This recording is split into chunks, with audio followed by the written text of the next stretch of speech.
우리가 회사에 처음 입사하면 가장 먼저 확인하는 게 보통 그럴싸하게 그려진 조직도잖아요. 누가 내 위에 있고 누구한테 결제를 받아야 하는지 그 선들을 따라가기 바쁜데 사실 그 선들이 현실에서는 아무런 힘을 못 쓰는 경우가 생각보다 정말 많거든요. 분명히 직함은 부장인데 실질적으로는 팀의 의사결정에 아무런 영향력도 못 끼치는 사람이 있는가 하면 직급은 대리인데도 그 사람 말 한마디에 분위기가 확 바뀌고 심지어 임원들도 그 눈치를 보는 기묘한 상황을 한 번쯤은 다들 보셨을 거예요. 이게 단순히 그 사람이 성격이 세서 그런 게 아니라 심리학적으로 보면 조직도라는 공식적인 문서를 비웃는 이른바 진짜 권력의 이동 경로가 따로 존재하기 때문이라는 걸 우리가 먼저 이해해야 합니다. 결국 우리가 회사 생활에서 느끼는 그 미묘하고 피곤한 공기들은 이 가짜 권력과 진짜 권력 사이의 괴리에서 오는 거라서 이걸 파악하지 못하면 엉뚱한 사람한테 줄을 서거나 정작 중요한 순간에 뒤통수를 맞게 되는 거죠. 그래서 오늘은 우리가 눈으로 보는 그 빳빳한 조직도 뒤에 숨겨진 진짜 실세들이 움직이는 그 심리적인 메커니즘을 하나씩 파헤쳐 보려고 합니다.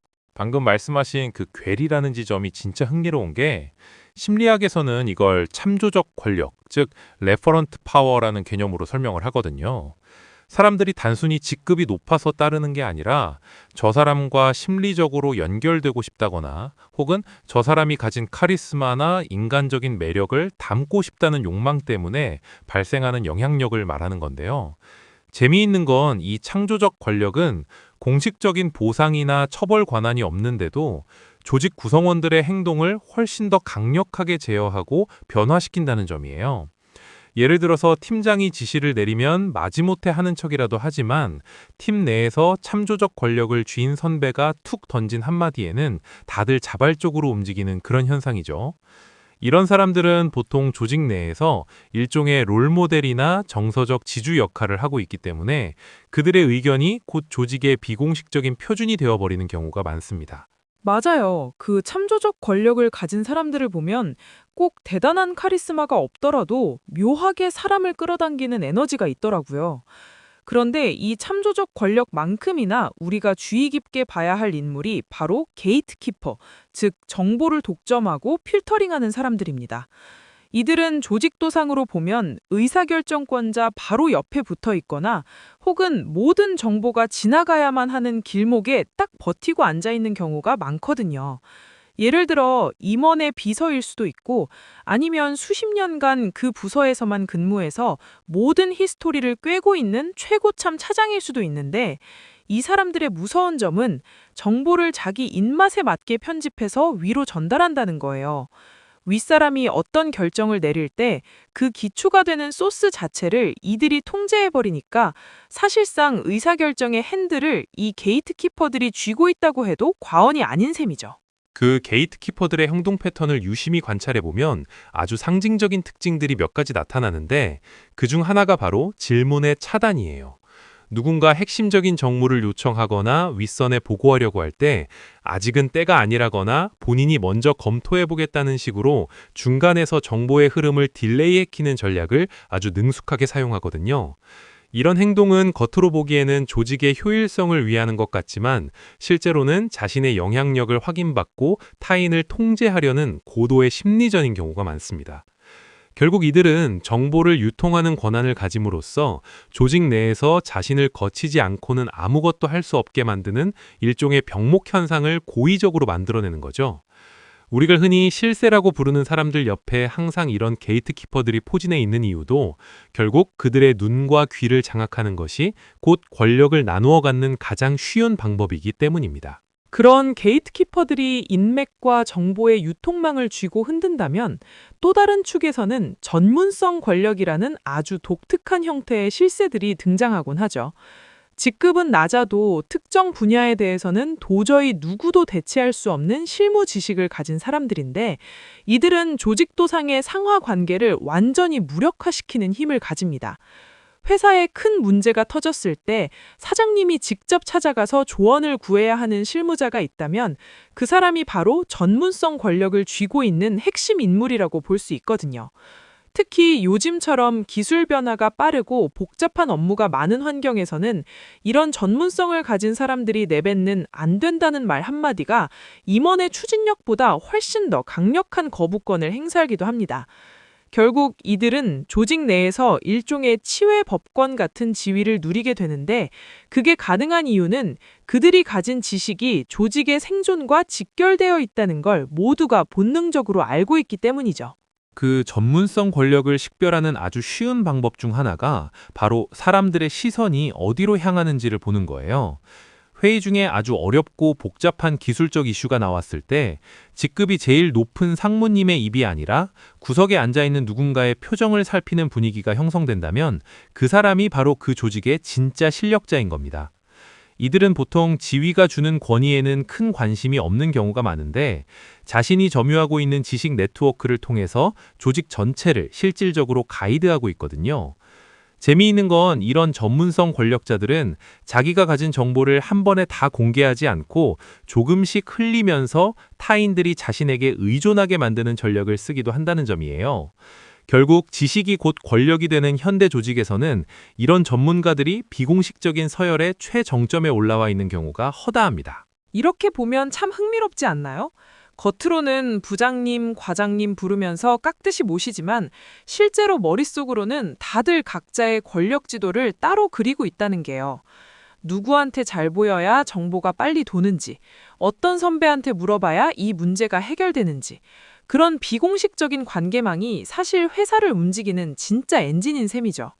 그런데 이런 실질적 영향력이라는 건 가만히 있다고 보이는 게 아니라 아주 사소한 행동이나 말투, 심지어는 회의실에서의 시선 처리 같은 곳에서 아주 은밀하게 드러나거든요. 우리가 이걸 제대로 파악하려면 단순히 그 사람이 무슨 말을 하는지를 볼 게 아니라 그 말을 들은 주변 사람들의 즉각적인 반응을 아주 예민하게 포착해내야 합니다. 권력은 행사하는 사람에게서 나오는 게 아니라 그 권력을 인정해주는 주변 사람들의 태도에서 완성되니까요. 맞습니다. 결국 권력의 실체는 타인의 인정을 얼마나 끌어낼 수 있느냐에 달려 있는데, 이게 물리적인 공간 배치나 비언어적인 신호들과 결합하면 더 명확해지거든요. 우리가 보통 회의실에 들어가면 당연히 상석에 앉은 사람이 제일 높다고 생각하지만, 실제로 대화의 흐름을 주도하거나 최종적인 오케이 사인을 유도하는 사람은 따로 있을 수 있습니다. 누가 누구의 눈치를 보는지, 혹은 누구의 발언이 끝났을 때 정적이 흐르는지, 아니면 활발한 토론이 이어지는지, 이런 사소한 차이들이 모여서 거대한 권력의 지도를 형성하는 거거든요.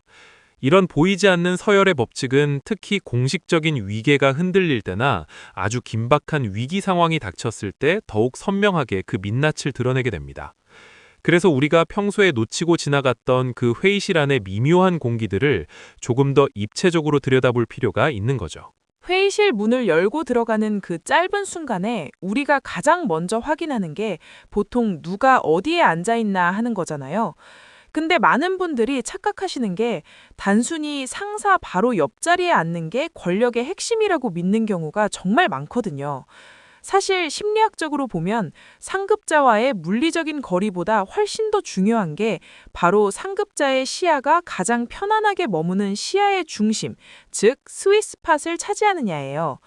우리가 보통 대화를 할 때 고개를 크게 돌리지 않고도 자연스럽게 눈이 마주치는 그 정면의 위치가 비언어적으로는 가장 강한 영향력을 주고받는 통로가 되거든요.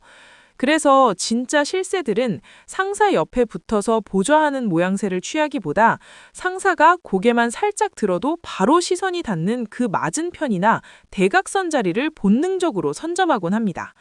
거기가 바로 상사의 표정 변화를 가장 먼저 읽어내고 자신의 피드백을 가장 강력하게 전달할 수 있는 전략적 요충지이기 때문이죠. 그 시야의 중심이라는 개념이 정말 무서운 게 단순히 잘 보인다는 수준을 넘어서서 심리적인 동질감을 형성하는 데 결정적인 역할을 하거든요. 사람은 자기 눈앞에 바로 보이는 사람과 더 자주 상호작용하게 되고, 그러다 보면 자연스럽게 그 사람의 의견을 더 비중 있게 받아들이게 되는 편향이 생길 수밖에 없어요. 재미있는 건 이런 물리적 배치가 권위와 결합했을 때 나타나는 시선 점유율, 이른바 비주얼 도미넌스 레이시오라는 지표예요.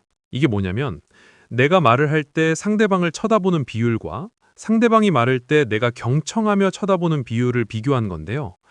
조직 내에서 진짜 권력을 가진 사람은 본인이 말을 하지 않고 가만히 있을 때조차 회의실에 있는 거의 모든 사람의 시선을 빨아들이는 블랙홀 같은 역할을 합니다. 발언권이 없는 상황에서도 사람들이 본능적으로 이 내용이 저 사람 마음에 들까를 확인하려고 끊임없이 그쪽으로 고개를 돌리게 되는 거죠.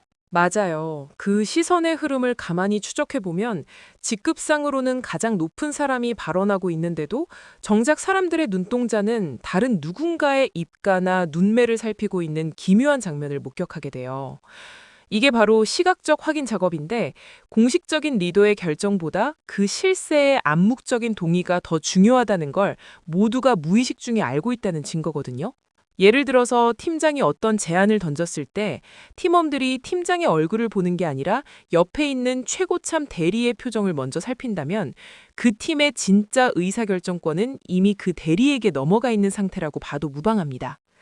이런 시선 점유율은 억지로 시키는 게 아니라 조직 구성원들이 생존을 위해 본능적으로 발달시킨 일종의 레이더망 같은 거라서 숨기기가 정말 어렵죠. 결국 권력이라는 건 단순히 목소리 큰 사람이 갖는 게 아니라 아무 말 없이 앉아 있어도 타인의 시선을 강제로 끌어당기는 일종의 중력을 가진 사람에게 쏠리게 되어 있습니다. 그 중력이 말로 표현될 때 나타나는 현상 중에 우리가 진짜 눈여겨봐야 할 게 바로 발언의 지연 시간과 중단 빈도거든요. 보통은 누가 타인의 말을 거칠게 끊고 들어오느냐를 보고 권력자라고 생각하기 쉬운데 사실 그건 그냥 무례한 경우가 많고요. 진짜 높은 서열에 있는 사람은 누가 남의 말을 끊느냐가 아니라 누구의 말이 절대로 끊기지 않는가를 보면 아주 명확하게 드러납니다. 심리학 연구들을 보면 서열이 높은 사람일수록 말을 시작할 때 망설임이 적고 문장과 문장 사이에 공백이 생겨도 아무도 그 틈을 비집고 들어오지 못하는 경향이 있거든요. 반대로 권력이 낮은 사람은 자기 말을 뺏기지 않으려고 말을 굉장히 빠르게 하거나 누군가 끼어들 것 같으면 급하게 문장을 마무리 짓는 불안한 패턴을 보입니다.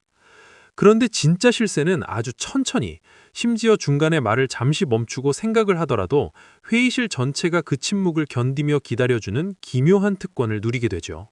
그 침묵을 견디게 만드는 힘이 진짜 무서운 권력이죠. 아무도 감히 그 정적을 깨지 못한다는 건 그 사람의 발언이 가진 무게감이 압도적이라는 뜻이니까요. 여기서 한 가지 더 흥미로운 건 타인의 말을 끊는 행위 자체도 서열에 따라 그 양상이 완전히 다르게 나타난다는 점이에요. 하급자가 상급자의 말을 끊는 건 하극상이지만 실세가 누군가의 말을 끊는 건 정리나 가이드라는 명분으로 아주 자연스럽게 포장되거든요. 심지어 그 실세는 상대방의 말을 끊으면서도 전혀 미안해하지 않고 오히려 흐름을 바로잡아줬다는 식의 태도를 취하는데 주변 사람들도 그걸 당연하게 받아들여요.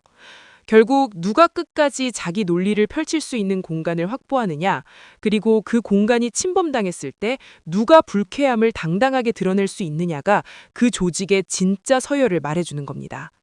우리가 회의를 할 때 단순히 대화 내용에만 집중할 게 아니라 누가 누구의 문장을 완성시켜 주는지 혹은 누가 누구의 말을 미완성인 채로 덮어버리는지를 유심히 관찰해야 하는 이유가 여기 있습니다. 그런 비언어적인 상호작용들이 쌓여서 결국 조직 내에 보이지 않는 선을 만들어내는데 이게 공간적인 측면에서 보면 개인 공간의 확장으로도 나타나거든요. 권력이 강한 사람일수록 회의 탁자 위에서 자신이 점유하는 면적이 넓어지고 몸을 뒤로 젖히거나 팔을 넓게 벌리는 식으로 시각적인 부피를 키우는 경향이 있어요. 반면에 서열이 낮은 사람들은 최대한 몸을 움츠리고 자신의 물건들을 자기 몸 근처로 바짝 붙여서 타인에게 위협을 주지 않으려는 방어적인 자세를 취하게 됩니다. 재미있는 건 이런 신체 언어가 단순히 개인의 성격 탓이 아니라 그 사람이 조직 내에서 느끼는 심리적 안전감과 권력의 크기에 비례한다는 거예요. 자신이 이 공간의 주인이라는 인식이 강할수록 움직임은 더 여유롭고 커지며 이는 곧 주변 사람들에게 이 사람이 이 구역의 지배자라는 신호를 끊임없이 보내는 꼴이 되죠. 결국 물리적 공간을 넓게 쓰고 시선을 독점하며 자신의 언어적 공간을 침범당하지 않는 이 모든 요소가 결합해서 조직도에는 없는 진짜 권력자의 아우라를 완성함이 됩니다. 이렇게 공간과 시선 그리고 대화의 주도권을 분석하다 보면 우리가 그동안 놓쳤던 아주 미세한 권력의 균열들이 보이기 시작하거든요. 그런데 이런 현상들이 단순히 회의실이라는 폐쇄된 공간 안에서만 일어나는 게 아니라 사실은 사무실 밖의 아주 사소한 일상적인 순간들에서도 똑같이 반복된다는 게 포인트예요. 예를 들면 다 같이 커피 한 잔을 마시러 가거나 점심 메뉴를 고르는 그 짧은 순간에도 누가 먼저 걷고 누가 누구의 보폭에 맞추는지 같은 아주 사소한 움직임들이 있잖아요. 이런 비공식적인 상황에서 드러나는 행동 패턴들은 회의실에서의 모습보다 훨씬 더 노골적이고 가식 없는 진짜 관계의 민낯을 보여주는 경우가 많습니다. 특히나 공식적인 위계 질서가 잠시 해제되는 그런 시간들이야말로 조직 내의 실질적인 영향력이 어디서 어디로 흐르는지를 포착하기에 가장 좋은 타이밍이기도 합니다. 사실 우리가 탕비실에서 짧게 나누는 대화나 퇴근길에 같이 엘리베이터를 타는 그 몇 초의 시간 동안에도 권력의 재편은 끊임없이 일어나고 있거든요. 회의실에서의 서열은 업무적 권위를 보여준다면 이런 비공식적인 공간에서의 서열은 심리적 실세가 누구인지를 훨씬 더 투명하게 드러내줍니다. 어떤 사람이 나타났을 때 갑자기 대화의 주제가 바뀌거나 혹은 그 사람이 던진 농담 한마디에 사람들이 보여주는 반응의 밀도가 달라지는 그런 순간들 말이죠. 이건 단순히 친화력의 문제가 아니라 조직 내에서 정보의 흐름을 쥐고 있거나 사람들의 감정적 지지를 한몸에 받는 진짜 허브가 누구인지를 보여주는 결정적인 단서가 됩니다. 결국 우리가 진짜 권력자를 찾으려면 서류상에 박힌 직함에 눈을 떼고 사람들의 발걸음과 시선이 모여드는 그 보이지 않는 지점을 추적해야 한다는 뜻이기도 해요. 그 지점을 찾는 순간 회사라는 거대한 기계가 실제로는 어떤 톱니바퀴들에 의해 돌아가고 있는지가 비로소 입체적으로 보이기 시작할 텐데 그 중에서도 특히나 정보가 모이고 흩어지는 그 통로를 주목해 볼 필요가 있습니다. 정보가 모이고 흩어지는 그 통로를 유심히 관찰하다 보면 우리가 흔히 말하는 마당발과는 차원이 다른 진짜 실력대들을 만나게 되거든요.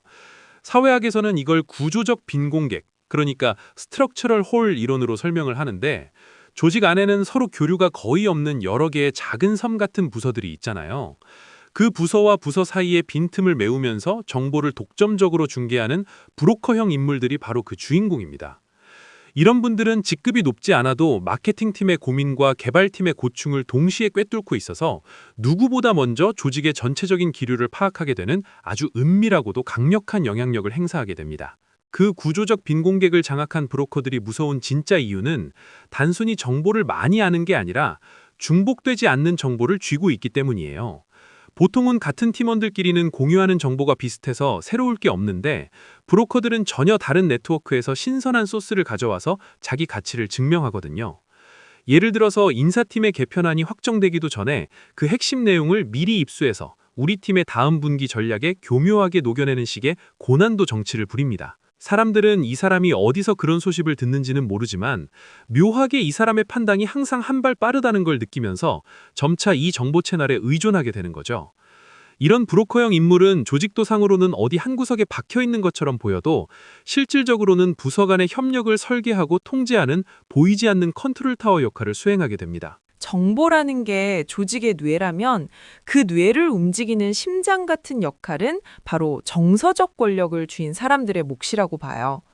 우리가 회사 생활을 하다 보면 업무적인 성과보다도 내 고민을 진심으로 들어주고 심리적 안정감을 주는 동료나 선배에게 마음이 훨씬 더 많이 쏠리게 되잖아요. 이런 정서적 지주들은 공식적인 결재권은 없지만 팀원들이 힘들 때 찾아가서 속마음을 털어놓는 일종의 오피스 테라피스트 같은 입지를 굳히게 됩니다. 재미있는 건 이들이 제공하는 심리적 위안이 조직 내에서 아주 강력한 정치적 자본으로 치환된다는 사실이에요. 이 사람한테 상담을 받은 사람들은 자기도 모르게 이 사람의 의견에 동조하게 되고 결국 이 사람의 한마디가 팀 전체의 여론을 결정짓는 결정적인 트리거가 되기도 하거든요. 그 정서적 권력이 가진 파급력을 절대 무시할 수 없는 게 감정적인 지지를 기반으로 형성된 신뢰는 웬만한 논리나 지시보다 훨씬 더 끈끈하기 때문이죠. 상사가 아무리 합리적인 이유를 대면서 몰아붙여도 팀 내의 정서적 지주가 이건 좀 너무한 것 같은데 라고 툭 던지면 팀원들의 사기는 순식간에 바닥으로 떨어집니다. 반대로 이 사람이 그래도 우리가 한번 해보자 라고 다독이면 불가능해 보이던 프로젝트에도 다시 에너지가 돌기 시작하는 기적 같은 일이 벌어지기도 해요. 결국 이들은 조직 구성원들의 감정이라는 엔진을 가동하거나 멈출 수 있는 스위치를 쥐고 있는 셈인데 이건 공식적인 상벌점보다도 훨씬 더 직접적으로 사람들의 행동을 제어하는 힘입니다. 임원들이 겉으로는 이들을 그냥 성격 좋은 사람 정도로 치부할지 몰라도 실질적인 여론의 향방을 결정하는 건 바로 이들의 따뜻한 말 한마디라는 걸 놓쳐서는 안 됩니다. 그렇게 형성된 보이지 않는 서열이 가장 노골적으로 드러나는 현장이 바로 티타임이나 점심시간 같은 비공식적인 의례, 즉 리추얼의 순간들입니다. 회의실에서는 입을 꾹 다물고 있던 사람들도 커피 한 잔 들고 탕비실에 모이면 그제야 진짜 하고 싶은 말들을 쏟아내기 시작하잖아요. 이때 대화의 주제를 선정하고 분위기를 주도하는 소위 그림자 리더를 포착하는 게 진짜 권력 지도를 그리는 핵심 포인트라고 할 수 있습니다. 누가 먼저 오늘 점심은 뭐 먹을까요? 라고 물었을 때 모두의 시선이 한 사람에게 고정된다면, 혹은 누군가가 던진 사소한 가십거리에 다들 하던 일을 멈추고 귀를 기울인다면 그 사람이 바로 그 공간의 주인인 거죠. 이런 비공식적인 자리에서 만들어진 여론은 나중에 사무실로 돌아갔을 때 아주 딱딱한 보고서나 지시사항의 형태를 빌려 다시 나타나게 됩니다. 그 그림자 리더들은 비공식적인 자리에서 아주 고도의 프레이밍 기술을 사용해서 여론을 자기가 원하는 방향으로 빌드업하곤 하거든요. 예를 들어서 새로 부임한 본부장에 대해 실력은 있는데 좀 깐깐하시더라 라는 식의 첫인상을 설계해버리면 그 뒤로 본부장이 하는 모든 행동은 그 프레임 안에서 해석될 수밖에 없어요. 이런 식으로 사무실 밖에서 주고받는 가벼운 농담이나 뒷담화들이 쌓여서 조직에 보이지 않는 가치 판단 기준과 우선순위를 재편하게 되는 겁니다. 우리가 흔히 사내 분위기라고 부르는 그 모호한 공기의 흐름을 자세히 뜯어보면 사실 이런 그림자 리더들이 티타임마다 조금씩 흘려놓은 단서들이 뭉쳐서 만들어진 결과물인 경우가 많아요. 결국 공식적인 리더는 결정된 내용을 공표할 뿐이고, 그 결정이 내려지기까지 사람들의 마음을 움직이고 여론의 토대를 닦는 건 이런 비공식적인 의례를 지배하는 실세들인 셈이죠. 듣다 보니 정말 소름 돋는 게, 우리가 매일 무심코 마시는 커피 한 잔과 가벼운 수다 속에서 조직의 운명이 결정되고 있다는 거잖아요. 그런데 이렇게 복잡하게 얽혀있는 비공식 네트워크의 허브들을 찾아내고 그들의 영향력을 파악하는 게 단순히 눈치가 빠르다고 해서 다 되는 게 아니더라고요.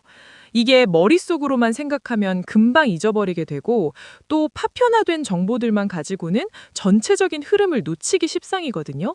그래서 이런 보이지 않는 권력 관계를 아주 구체적이고 가시적인 지도로 그려보는 작업이 반드시 필요하게 됩니다. 내가 지금 누구와 연결되어 있는지, 그리고 내가 정보를 얻으려면 누구를 거쳐야 하는지를 한눈에 볼 수 있게 시각화하는 과정 말이죠. 맞아요. 그 시각화하는 과정이 바로 사내 정치의 지형도를 그리는 전략적 생존법의 첫걸음이라고 할 수 있는데, 여기서부터는 아주 정교한 기술이 들어갑니다.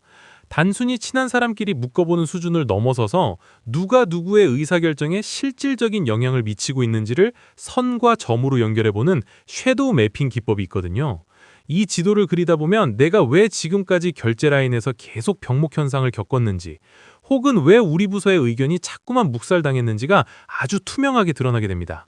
결국 내가 어디를 공략해야 이 거대한 조직이라는 기계가 나를 위해 돌아가게 만들 수 있는지를 보여주는 나침반이 되는 셈이죠. 여기서 한 가지 더 흥미로운 건, 이렇게 그려진 그림자 조직도를 활용해서 나만의 강력한 입지를 다지는 구체적인 커뮤니케이션 기술들이 따로 존재한다는 사실이에요. 그 나침반을 실제로 손에 쥐려면 머릿속에 있는 모호한 관계들을 아주 차갑고 객관적인 데이터로 변환하는 섀도우 매핑부터 시작해야 하거든요. 단순히 누구랑 누가 친하다는 걸 넘어서서 특정 프로젝트나 결제 안건이 올라갔을 때 누구의 검토가 가장 오래 걸리는지, 혹은 누가 누구에게 메신저로 가장 먼저 의견을 묻는지를 추적해서 선으로 연결해 보는 겁니다. 이 지도를 그리다 보면 공식 조직도에서 절대 보이지 않던 거대한 권력의 웅덩이가 발견되는데, 대개는 결제 라인의 공식적인 중간 관리자가 아니라 그 옆에서 실질적인 실무 검토를 도맡아 하는 고참급 직원이 그 주인공인 경우가 많죠.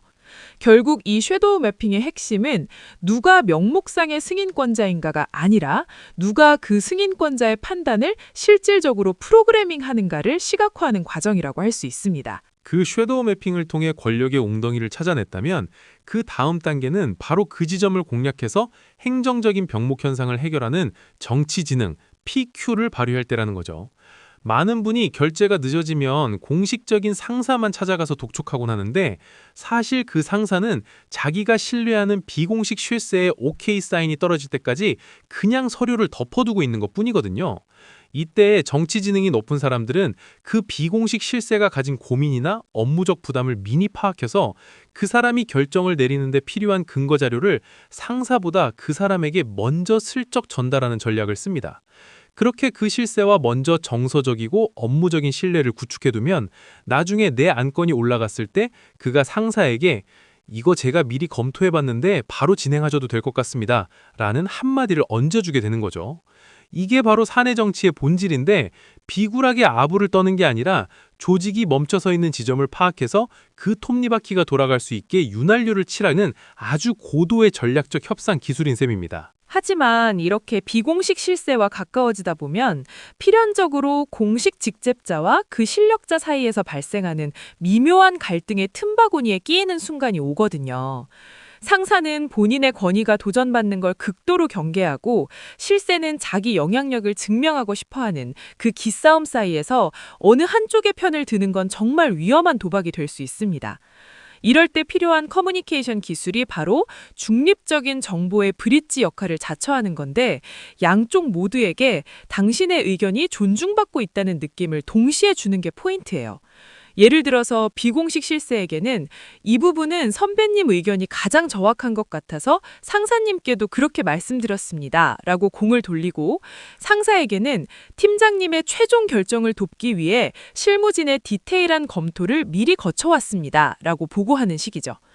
결국 내가 두 권력 사이의 갈등에 휘말리는 소모품이 되는 게 아니라 양쪽의 권위를 모두 세우면서 내 입지를 다지는 불가근 불가원의 지혜가 필요한 겁니다. 그 불가근 불가원의 태도를 유지하면서 내 입지를 다지려면 무엇보다 내가 그들 사이에서 대체 불가능한 정보의 창구가 되어야 한다는 점을 잊지 말아야 해요.